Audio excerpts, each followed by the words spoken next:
Allez, dans un instant, on va parler déconnexion, parce que ça fait du bien de temps en temps de se déconnecter, et également un peu de loi travail. Si, elle revient, je vous promets, vous savez, celle qui nous a animés pendant des débats et des débats. L'info à 20h40, c'est Julie Smul.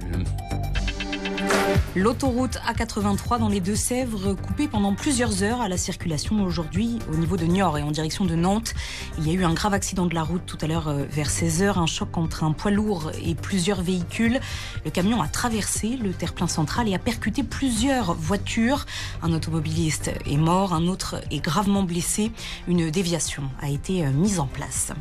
On saura dans 2 jours, mercredi, si le procès de Théodorin Obiang est reporté. Théodorin Obiang, fils du président de la Guinée équatoriale. Il devait être jugé à partir d'aujourd'hui pour une affaire de corruption, de détournement et de blanchiment d'argent public. Une affaire surnommée l'affaire des biens mal acquis. On parle là de millions d'euros détournés avec lesquels Théodorin Obiang s'est offert un hôtel particulier à Paris ou encore 18 voitures de luxe. Théodorin Obiang qui ne s'est pas présenté ce matin devant le tribunal.